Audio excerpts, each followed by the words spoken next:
Welcome to the Heavy Spoilers Show. I'm your host Paul, and in this video we're breaking down Deadpool and Wolverine.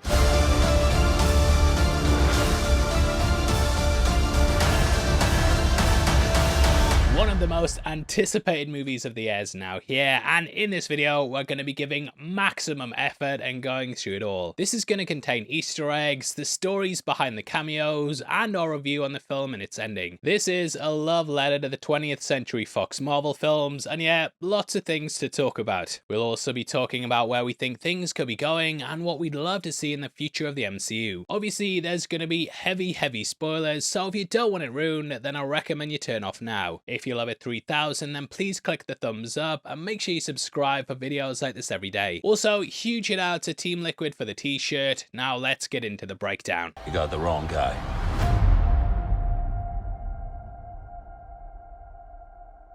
You were always the wrong guy.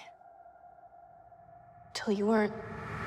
Now, before we talk about the ending, I feel like we have to go through the movie and talk about what built up to it. You kind of need to talk about the movie as a whole to properly get into it, as it all thematically connects together. The post-credit scene sort of builds off a scene from the middle of the movie, so I think it makes more sense to do it that way rather than how we usually do. As you can expect though, Deadpool and Wolverine is super fourth wall breaking, with the movie being meta from the start. It's also told out of order early on in these scenes, with that being a plot device they used heavily in the first film. The second film also had a prologue that narrated lots of things to us, and it's great that we're getting this again. We learn that Deadpool's on a quest to find Wolverine, and the reason for this is something we'll go more in depth on later on. Musing about not wanting to tarnish the legacy of Logan, this is something that a lot of fans have had reservations over. Despite this, we see him at Logan's grave, which is when he digs up the body. He expects to find it regenerated, but finds Logan's been reduced to a skeleton. This basically tells us from the start that that movie's off limits, and that they're not planning on destroying anything about the film's final act. Phew! I think it's a smart way to open up the movie, and it instantly lets us know we'll be seeing a different version in the film. Now, the multiverse is of course a big staple of the MCU right now, with us going through the multiverse saga. I'm not 100% sure on what's going to be happening with that, as Feige said we're now heading towards the Mutant One. Jonathan Majors has of course been fired from the role as Kang, and the future of the character is still up in the air. Kinda wild, He Who Remains is now gone, and he went from being the ruler of all time who managed to destroy the multiverse in a multiversal war to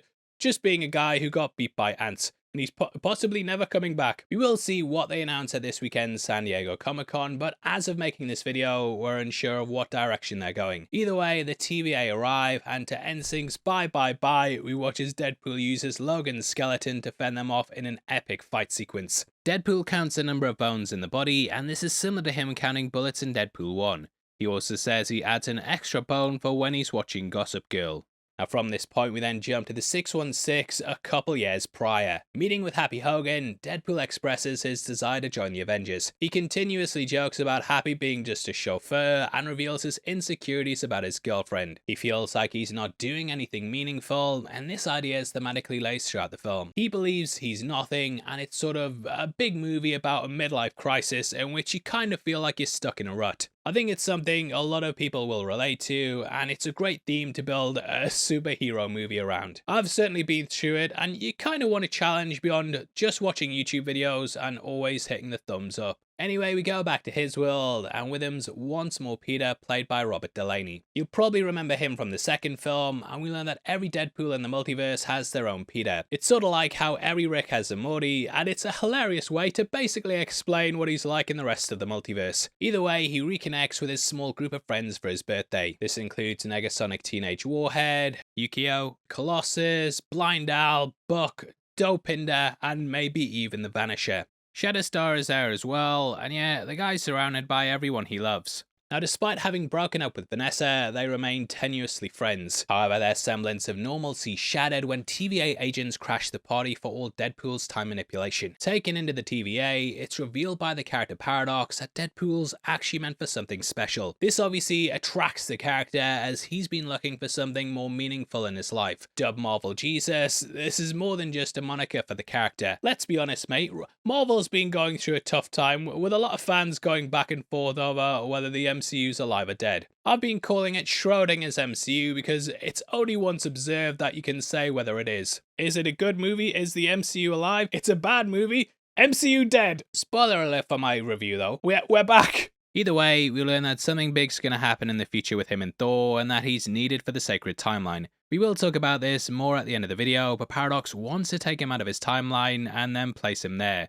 His timeline will then die off, leading Deadpool getting to do something special, but at the cost of his friends. Now, Paradox was first introduced in She-Hulk Volume 2 Issue 3. During this run, Jen was arrested for warning Clint Barton of his impending death, which took place during Avengers Disassembled. Presiding over her trial were Paradox, Mobius, and Aurora Boros. This is much like how Loki was tried by Ravonna Renslayer in the first episode of Loki. We've already seen Mobius in the MCU during the events of Loki, as well as OB, played by Ki-Hu Kwan. In the comics, each of these characters were clones and were drawn to resemble comic book artist Walt Simonson. However, here they're all played by different actors, with Matthew McFadden probably coming straight from the set of Succession. I guess Deadpool and Wolverine are the MCU's disgusting brothers. Now, during the trial, She-Hulk had to prove she was an integral part of the timeline after her crimes against the time stream. She was then threatened with the retroactive time cannon, which works similar to the MCU time sticks, except this would wipe you out from all existence instead of sending you to the void. However, the villain Clockwise attempted to wipe out the heroes after stealing it, with Paradox being caught in the crossfire. He's one of the big villains in the movie, and a vindication for those videos MT did saying he was the bad guy. Anyway, Deadpool is suited up in what I think might be a nod to Batman and Robin, and he heads out.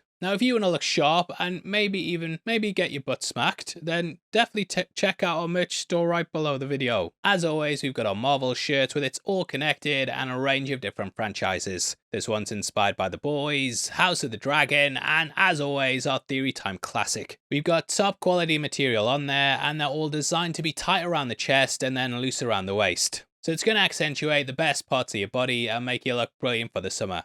Cheers! Now, we learn that each universe has an anchor being that basically holds the entire universe together. Around about the release of the first trailer, Daniel RPK posted out an explanation of it that's turned out to be true. Now, in the comics, timelines tend to die for a multitude of reasons, with incursions often being the cause of this. However, you often get branches which are caused due to time travel, where certain timelines fracture off into others. Even if you go back and change things in the past, the timeline will carry on, but eventually they may wither and die. X-Men Days of Future Past that operated under different rules, and if you change the past there, it also changed the future. When it comes to incursions though, these work differently in the comics, and they involve two Earths in alternate dimensions crashing into each other. This then destroys that entire universe, and when fighting these, people had one of two choices. They could either destroy the other world or destroy their own. Now, it was possible for Earths to phase through each other, but overall, it whittled down the multiverse. Eventually, this led into the events of Time Runs Out, in which there were just a handful of Earths left. In the MCU, they do incursions differently, and these tend to happen when someone's either dreamwalking or they travel to another world and stay there too long. Their world is then attracted to them, with the world they're being on pulled to that too. So the worlds then crash into each other, similar to how they are in the comics. Now, Across the Spider-Verse also explained things like canon events, in which an event being changed or avoided caused that timeline to die.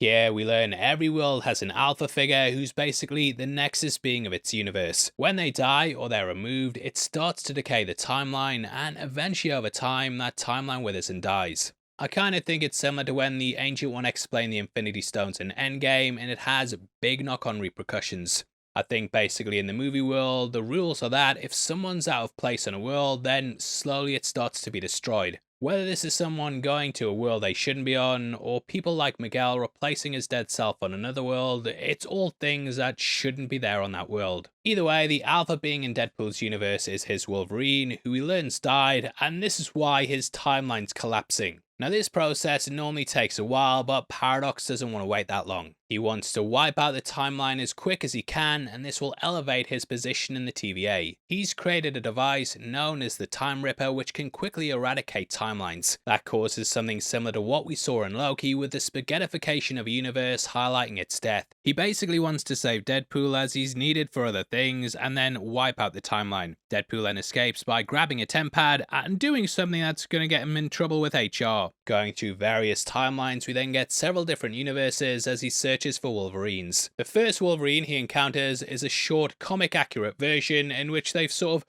superimposed Hugh Jackman's head onto a little body. Kind of like Chris Evans in the first Captain America movie, or Benjamin Button. That's a feel old mentioning that myself. Not even that old, to be fair.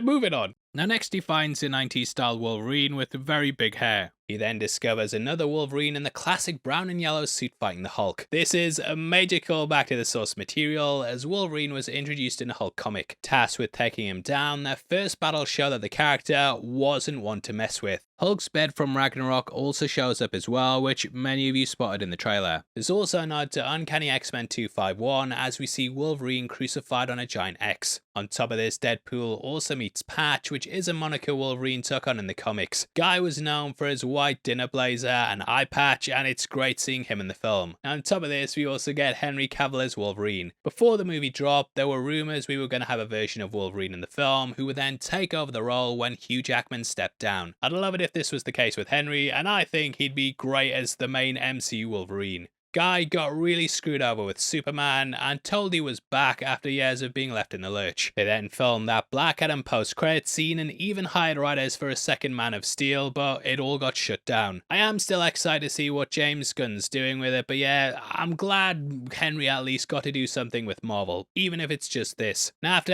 lots of nasty run-ins across the multiverse, Deadpool finds one drinking himself into oblivion. Disliked by everyone on that timeline like Ryan Airy, he's earned the title of the worst Wolverine. Deadpool thinks that this guy's the only option and he needs him to get back to his timeline to save it. However, as Paradox explains, that won't be enough to fix the multiverse. Trying to overpower him back at the TVA, the pair are sent to the Void where they come across the 20th Century Fox logo. I know it's something that was spoiled in both the leaks and marketing, but seeing it is always going to be funny. Disney have been accused of sending the studio to the Void after buying them, and even getting this movie made was apparently pretty difficult. Reynolds met with Marvel all the way back in 2019, and there was a lot of back and forth over this film. At one point he was apparently told that bringing all the old side characters was off the board, and even Marina Baccaran said on the Inside of You podcast that she hadn't been asked back. Being R-rated was also something I heard Marvel initially wanted to avoid, but I'm glad in the end they just said fuck it. Now Deadpool and Wolverine fight it out at this spot, and during the chaos, a Mad Max style caravan arrives. This is filled with X-Men characters from previous movies, including Sabretooth, Pyro, and also Azazel. Chris Evans appears dressed in red, white, and blue, bearded, and ready for a fight. Deadpool anticipates he's gonna say Avengers Assemble, but instead Evans says Flame On. This is of course because he's Johnny Storm, all the way back from the Fox Fantastic Four films. So good seeing him back, and I think this might rival him catching Mjolnir. Doesn't, but it's close. Now Storm is quickly knocked out in the ensuing brawl, and we then get a sort of fake out battle with Sabretooth versus Wolverine. The build up is longer than the fight itself, with Wolverine quickly decapitating him. Kinda reminds me of that scene from Raiders of the Lost Ark, in which you have the guy swinging around the sword and then he just gets shot. Now this is a little homage to X-Men Wolverine, and it's of course a callback to their first fight in X-Men 24 years ago. Now things heat up even further, and Deadpool and Wolverine are eventually captured. Brought to Cassandra Nova, the scenes fill with more X-Men villains, including Juggernaut dressed exactly like Vinnie Jones's version from X-Men The Last Stand. There's also Quentin Quire, Lady Deathstrike, and also Azazel.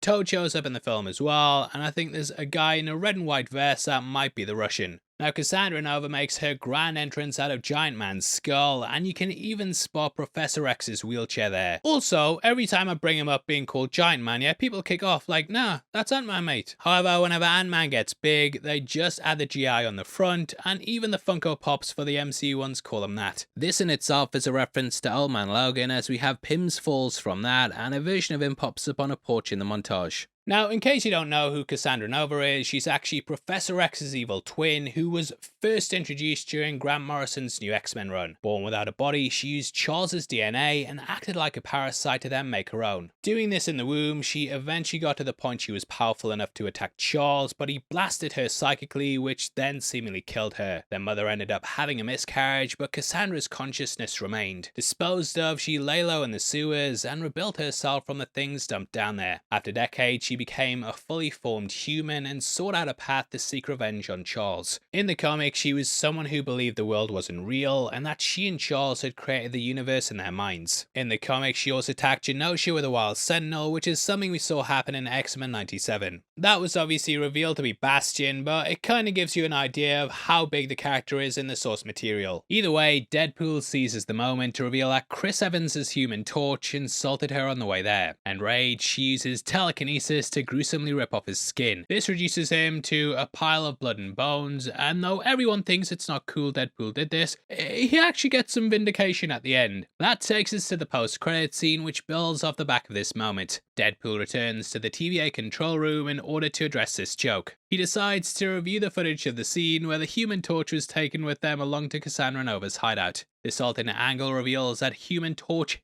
did indeed say everything Deadpool accused him of, and we basically get to see Evans swearing and saying things you'd never expect him to say in the MCU. Felt like Tony Stark might pop up and say, "language," and it's a hilarious way to end it. Great cameo, and yeah, great joke to have throughout the movie. Now, Cassandra Nova then turns her attention to Deadpool, and using her telekinetic abilities, she invades his mind. Her fingers penetrate his skull, allowing her to sift through his memories. At this point, she intercepts the memory of Vanessa, who repeatedly tells Deadpool that he doesn't matter. This is the central theme that he struggles with, and it's something that definitely pays off at the end of the movie. Now, even on a meta level, Deadpool's always been seen as this hero who's not really that important. His first movie only got made because Reynolds leaked the test footage and fan demand said it had to come out. The film was in development hell for decades and it looked like it would never get off the ground. Now we're at the point where he's seen as being the person who's going to save the Marvel Universe, and yeah, to be fair, the guy's come a long way. Either way, Nova realizes she can't kill them, so she decides to send them to Goliath. As they're being transported, Deadpool and Wolverine manage to escape using a giant metal mech shoe with a booster pack on it. They blast off and then find themselves on the road again. Now this is when they encounter Nicepool, who looks exactly like Ryan Reynolds but with his hair tied up like Legolas. Nicepool is incredibly kind, and to top it all off, he also has a dog. Dogpool is in the building, and Dogpool immediately takes a liking to Deadpool. Nicepool then gives them a car and they set off, turning the movie into a road trip adventure. Now this was actually the original pitch for the film. They wanted to do just Deadpool and Wolverine out on the road and make it on a super low budget. So it's nice that they tie into that, and during the drive, Deadpool tries to coax Wolverine into talking about his past. The tension then builds up, and Wolverine learns that Deadpool's promise of fixing his traumatic past and saving the timeline had all been made up. This was just an educated guess rather than a solid plan, which leads Wolverine to go mental. He then goes off on him and tells him he doesn't matter and says it's no wonder why the Avengers wouldn't accept him. And they accepted everyone, even MODOK. Fighting inside the car, the battle's so brutal that it continues through the night, and in the end it leaves both of them exhausted. And after falling asleep, they awake to find their car stolen and themselves in an underground lair. This is where we get some more big characters introduced, with the first of these being Electra. Played by Jennifer Garner, she was of course a big part of the original Daredevil movie. Even got her own spin-off, which I reviewed on comicbook.com's podcast Phase Zero, and thank you guys for asking me to do that great movie. Now she and Affleck met on that set, and the pair later got married. They later ended up getting divorced, and I felt like this poked some fun at it by having Electra unfazed by his death. Jackman's recent divorce is also mentioned as well, which, whew, too soon. Now alongside this is Blade, played by Wesley Snipes, and also Channing Tatum's Gambit. He's got a very comic accurate costume and an accent that becomes a running joke due to how inconsistent it is. And this is kind of playing off wonders, but most notably Halle Berry's Storm, with that changing throughout the movies. Channing Tatum was of course cast as Gambit like years and years and years ago, but they never managed to get his movie off the ground. It was stuck in development hell, there were several scripts done, and in the end we never got to see him. So this is a big reveal for the movie, and alongside him is Wesley Snipes as well. Completely kind of skipped over that a bit, but it's also pretty big. Now, I was killing myself laughing recently because Snipes put out a tweet laughing about how the new Blade movie kept getting delayed. Just so funny the way he wrote it, and lordy. Now, he's also been retweeting rumours that he could be back in the MCU, and it's so funny he's been dunking on stuff knowing he's gonna be in this film. Blade even says there's only been one Blade and there will only ever be one, which is such a smart little jab. He also references, "Some motherfuckers are always trying to ice skate uphill." Reynolds of course also worked with him on Blade Trinity, and there's a couple of jokes about this in the movie. This character is what made them actually start thinking about making a Deadpool movie with Reynolds, so it's nice that they sort of have an homage to that by having Blade return. Now along with this is X-23, which Marvel obviously spoiled in the final trailer. She adds a lot of heart to it as she's a big character from Logan and looked up to him as a hero. Now, if Jackman ever decides to hang up the claws for real, I hope that they bring an X-23 into the main universe. I think it would be great, you know, Daphne Keene's brilliant in whatever she does. Even things like The Acolyte, where she's not a massive part, she still really put her all into it, and I'm happy to see her in whatever way they want to bring her in. Now, the new team realizes that if Deadpool and Wolverine could escape Cassandra Nova, they might stand a chance at defeating her. That night around a campfire, Wolverine confesses to X-23 about the events of his Earth. He recounts how after a fight with the X-Men, he left, got drunk, and was absent when humans attacked and killed all the X-Men. This traumatic event led to him going down a dark path, killing many people, both good and bad. He now wears his X-Men suit as a constant reminder of his fallen comrades. This is something we learned at the bar earlier, with it always being under his clothes. The team then decides to take down Cassandra Nova and they head out to her headquarters. A massive fight ensues near the Ant-Man costume and everyone gets to show off their powers. Feels like vindication for a lot of the actors, and let's be honest, most of these were cast to the side. As Wolverine gets close to Cassandra, she intercepts his mind, revisiting key moments from the X-Men movies. This eventually leads to a graveyard scene that's filled with tombs. It's akin to the ones from the Days of Future Past comics, and we see he's haunted by the voices of his past. Wolverine is then offered peace and silence by Cassandra, who promises to take them away. Now, this is where Juggernaut helmet comes into it, with X-23 having decapitated him earlier. In case you don't know, in the comics, Juggernaut is actually Professor X's half-brother, and he deliberately made this to block out his powers. It's similar to how Magneto's helmet stops Charles as well. Either way, Deadpool manages to pull Wolverine at the transfer using the helmet, and they momentarily get the upper hand on Nova. Shot by Pyro, it's at this point that we learn he's actually allied with Paradox. Before dying, Wolverine speaks to Cassandra and he invokes Charles' belief in seeing the good in people. Touched by this, Cassandra is momentarily moved, recognizing the profound impact Charles had on Logan. And she reveals that a magician, which is presumed to be Doctor Strange, had previously visited her lair. I say presumably as we don't learn who this is, and there were rumors that Wong was supposed to be in the movie. He's currently the Sorcerer Supreme and has been popping up in a lot of things like Shang-Chi and She-Hulk. Either way, we know this sorcerer died and left behind a sling ring which possesses both the reality and time stone. Opening a portal, the pair manage to leap through it before Alioth arrives and devours everything. At this point, the pair then land in front of Peter's car shop and attempt to stop Paradox's time machine. Now we then jump back to Nova, who we see interrogating Pyro, and she learns the truth about Paradox. Feeling like he's gone back on their deal, she now seeks to time ripper for her own purposes. She views the Void as being a paradise and wants to collapse every other timeline and send everybody there. There she will act like a god and rule over all, and in order to do this, she needs to start time ripping. At this point, we then get what's basically the Deadpool Corp coming forth, which includes Lady Deadpool. There's also Cowboy Deadpool and Headpool as well. Now, though we don't see the faces of Lady Deadpool or Cowboy Deadpool, we do know who these are from the credits.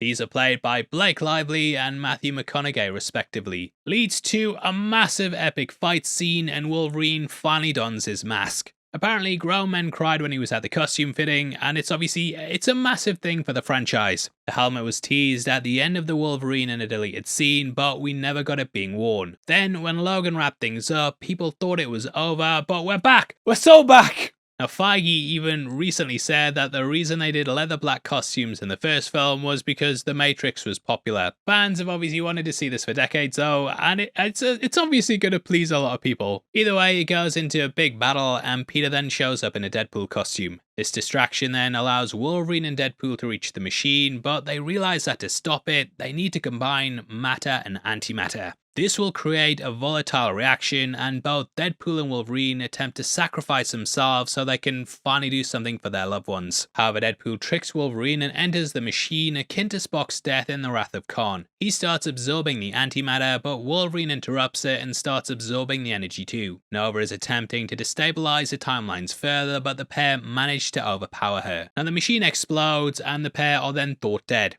At this point, B-15 arrives, and we see that she's now a high-ranking member of the TVA. She's got a uniform akin to Doc's in Season 2, and is one of the big names at the organisation now. Paradox is obviously working without a TVA sanction, and he attempts to portray Deadpool and Wolverine as heroic figures. However, at this point, they reveal they survived the explosion, and give up Paradox's plans. B-15 realizes he's been overstepping his bounds, trying to annihilate timelines. Paradox's frustration with Deadpool and Wolverine then becomes apparent, exposing what he's really like. Now, due to their actions, timelines begin to grow back and thrive again. At this point, Deadpool suggests Wolverine could live on their timeline and replace the Alpha being there. Wolverine hopes that his timeline can be restored though, but B-15 tells him it's impossible. His past led him to this moment and he wouldn't be the hero he is without that. Realizing this brings him some peace, and in the end, Wolverine ends up joining the little Deadpool family. They gather with all the characters from the start, and Deadpool and Vanessa rekindle their love. She's moved by the act of his selflessness, and overall, it's a pretty happy ending. I know there were rumours that things would end with the multiverse falling apart, and this would then lead us into Secret Wars. The film is about losing what you have though, and learning to appreciate it with all its flaws and beauty. It's about making the most of things, and even though you might have faced pain in the past, you can still get through it. So yeah, let me know below if you agreed with the original rumours around the ending, in which that all these alpha beings would be selected and then told they had to go and fight Kang. Overall though, I think this was the right way to go, and we used the credits to show the past Fox Universe Marvel related movies. It's a celebration of all the characters that came before, and it caps off what I feel is like the end of an era. We then transition into the MCU from the Fox stuff, and as we know, the mutant saga is coming down the line. Now the Easter eggs include Deadpool saying Wolverine will sing Music Man due to him recently being on Broadway. He of course started off as a stage actor, and he still returns to his first love from time to time. The guy can sing, the guy can dance, and we do get a Greatest Showman Deadpool. Songs from the soundtrack of that also play on the car radio during the fight. Also, shoutouts to editor Matt for pointing out that you can catch Captain America's kite shield when they battle. Deadpool at one point says the power of the MCU is about to change, which is a little nod to The Rock constantly saying the hierarchy in the DCU is about to change. Along with the other Deadpools, there's also Kidpool, and a Welsh one referencing Wrexham Football Club. There's a King Deadpool 2, with there being lots of other variants coming through the portal that I'll blink and you'll miss it. Let me know if you spotted any other below, and Deadpool says on your left to Wolverine as he comes through the portal too. This is of course a reference to Endgame, with it being what Falcon said as he entered the battlefield. Joe's Diner from Spider-Man 2 is also the one that the characters go to, and along with this we have Stanley's cameo happening with a bus. I think Nice Pool might also be a reference to Van Wilder, but don't at me on that. Now with Happy Hogan we also have little nods to Iron Man, including the Pepper Potts magazine, Cap shield from Iron Man 2, and the hard thing that Pepper made for Tony. There's also the kid's Iron Man mask from Iron Man 2. This was retconned so that it was Peter Parker, and the photo of him and Tony from Endgame's right behind it. Agent Coulson's Captain America cards are there as well, which featured in the Avengers. I think that the Mark II silver helmet's there as well, along with a suitcase from Iron Man 2. Favreau of course starred in Daredevil as well, so him being here is a big thing too. Later throughout the void, we also have other cast out relics like the Scarlet Witch statue from Multiverse of Madness. There's a helicarrier, and Peter's ship from Guardians is there as well, and the donut ones from Infinity War. We also have the shop with the name Liefeld on it, which is named after Deadpool creator Rob Liefeld. The tagline for it is just feet because he's been criticised of being unable to draw them. That's why he's Alaris's least favourite artist, and Deadpool and Wolverine also go for shawarma. This is of course what the Avengers went for at the end of their first team-up movie, and that brings everything else I spotted to a close. Now, when looking to the future, I do feel like all these characters will be back in a big bad way. As of making this video, Avengers Secret Wars is still on the horizon, and we'll see what happens at San Diego Comic-Con. However, you might remember a couple of years back we posted a big video breaking down what we'd heard was the plan for the future. This included lots of returning actors like Hugh Jackman's Wolverine. Now originally from what I heard, they wanted things to go down against Kang, but we're gonna see if a recast is what saves the character. I do feel like though, across the board, that we're gonna see all these threads coming together to take down someone who's a massive multiversal threat. I hope in the end this has changed to Doctor Doom, with that just making more sense to me. He was the villain in both versions of Secret Wars, and it never made sense to me why they were going with Kang. Now, I do hope that they end up setting up the Council of Kang as having the powers of the Beyonder, and then Doom sweeps in and takes them as his own. In 2015 Secret Wars, he and Strange confronted the Beyonders, and he absorbed their powers. This turned him into a god, and then he remade fractions of what remained of the multiverse after time runs out had wiped them all out. This all went into a planet named Battleworld, which brought together lots of timelines from other universes. Now there are rumours right now that come from Jeff Snyder which say Robert Downey Jr. is being approached to play Doom. He'll apparently be a variant of Tony Stark, and Downey's meant to be a villain in the film. I'd love to see him playing Iron Man as well, and facing off against a version of himself, and that's what the rumours around the movies are with Doom. Now, upon his defeat in Secret Wars, the multiverse was then restarted with lots of things being streamlined into one universe. For example, Miles Morales was in the Ultimate Universe, but this allowed him to be brought into the main one. That was done without killing Peter Parker, who died in the Ultimate run. Now, Marvel Studios, of course, didn't have all their characters when they first started off the MCU, and thus they had to make do. Now though, they have them, but we're all kind of wondering how stuff like the Fantastic Four can be slotted in and make sense. Reed Richards is someone who should have really been there from the beginning, but they couldn't do it because of all the red tape. So I hope that they use Secret Wars to somewhat soft reboot the universe, and then build out from there with all their characters together. I think in general, we kind of need a soft reboot because this is a universe that started back in 2008. There's a lot to catch up on at this point for newcomers, and you kind of need a jumping on point for new fans. That's something they have to do in the comics as well, with the big events like Secret Wars, the New 52 and Rebirth at DC. They all work to allow a way in for new fans to get involved. However, having Secret Wars as a big event will also help to say goodbye to a lot of characters. I'd love to see Tobey's Spider-Man alongside Wolverine, Patrick Stewart's Professor X alongside Ben Affleck's Daredevil. I know he gets touched upon in this film, but yeah, seeing him back would be great. All that stuff would be perfect for a big event film, but it could also close the lid on the multiverse saga before we then go into the mutant one. I know people have been kind of back and forth on the multiverse saga as a whole. I've definitely had my issues with it. I don't feel like it's as cohesive as I wanted, but building up to that big event, it would make it feel like it was all worth it. Secret Wars in the comics, time runs out, and Jonathan Hickman's Avengers run and New Avengers run, they all tie together really well, and it has felt like that's been missing from the MCU. However, just slotting these threads in throughout movies like Deadpool, Doctor Strange in the Multiverse of Madness, and then pulling them together for this, I think in the end, that would all be worth it. So do it! We of course also have that big dangling question with Deadpool seeing his death in the future. This footage was actually shown at CinemaCon earlier in the year, and people thought it was replaying moments from Thor the Dark World. It is possible that they may have changed up the footage there, with it being such an early event as it might have spoiled things for the film. Either way though, they hammer home that Deadpool's going to be needed on the sacred timeline, and that he'll die far in the future. Thor does look a bit older, and he has markings on his head, and I feel like this could come at the end of Secret Wars. It's even possible that the Void will be altered into Battleworld, as that's what it looked like, but obviously let me know your thoughts below.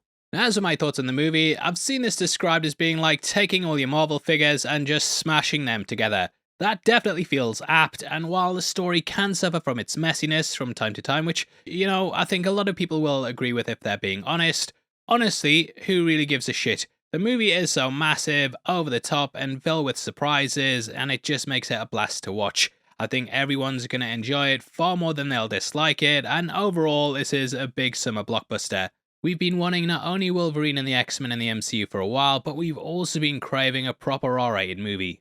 There's been so many times where they've tried to sell that to us with things like Moon Knight or Echo, but this feels like it really delivers. It hits the mark on both levels, and beyond that, it's also a proper multiverse movie as well. The multiverse saga has been a bit back and forth, but this is them really just going wild with the concept. Throughout, you don't know who's going to turn up, and even when they do, you're not sure if they're playing who you initially suspect. This works as not only an incredible ride, but it's also the perfect send-off for the Fox franchise. I know the term love letter is being used a lot, but there's not really any other way to describe it. Reynolds has made magic with this movie, and I think it's going to live up to the hype for every massive Marvel fan. The comic book references themselves are so deep at points, and they also throw in lots of shots at other films. However, it all comes from a place of love, and it feels like a comic book brought to life. We really hit a period where comic book movies are a dime a dozen, and there's so many of them out in the wild that it's difficult for them to feel special. However, this has so many major parts in it that feel like they're just pouring everything they can into the movie. It doesn't feel like corporate slop or like it's been made by committee. I think when you have cameos being such a big part of the film, that in general you can often run into issues. This for me peaked at The Flash, where we just had so many characters popping up for the sake of it. Yeah, though, they all feel hand-picked and more niche than being like, let's only get the biggest names, just have Christopher Reeve's CGI face there. The cameos add to the story, with a lot of them being serviceable roles. Now, Marvel's needed a kick up the arse recently because a lot of their shows have stalled out on Disney+. There's obviously good ones, but like Echo earlier this year, it felt like they were just killing the brand, to me at least. Marvel should be a major big screen event, and this is the sort of thing that fans now expect. It delivers on that level, and though I know I'm gushing over it, I do think that when the hype settled down, we will see it a bit more tempered.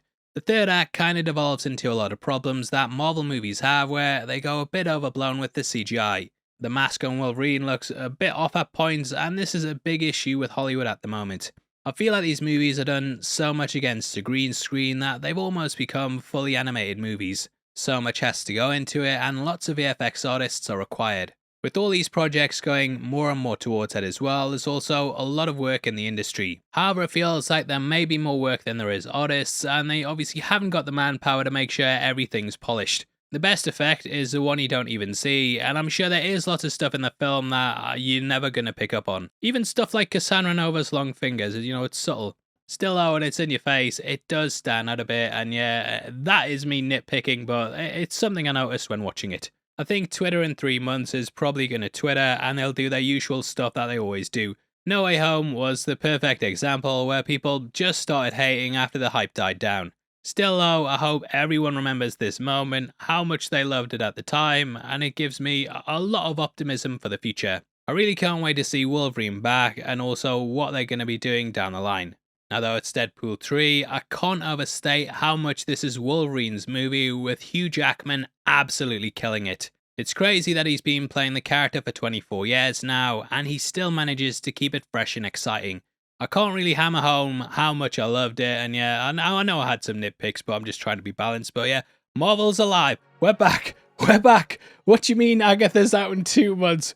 Well, we'll see how that goes, but yeah, at the moment, I'm very, very happy. I'm lapping it up, and I can't wait to go and rewatch this film. So yeah, great. Anyway, that wraps up the video, and I'd of course love to hear your thoughts on the film. Make sure you drop them in the comments below. Did it live up to the hype? Is this your favourite movie of the year so far? And if it's not, then what is? Please drop a like as well, and if you want to support the channel as a member of the Spoiler Society, then please click the join button. I honestly cannot express enough how much it means to me just seeing you guys support in a monetary way, and it really makes a difference to us here at the channel. You might notice, if you go back even 6 months ago, the production values were pretty terrible. We are slowly getting there. It's not fully at the level I want to be at, but you guys just chipping in, it makes the videos better, and you pretty much are what carries the channel. So I appreciate that so much, and yeah, if you want to pick up some merch as well, that'll all be linked right below the video. Now if you want something else to watch, we've done lots of breakdowns over the past month, including things like The Boys, the Joker trailer, House of the Dragon, and a lot more.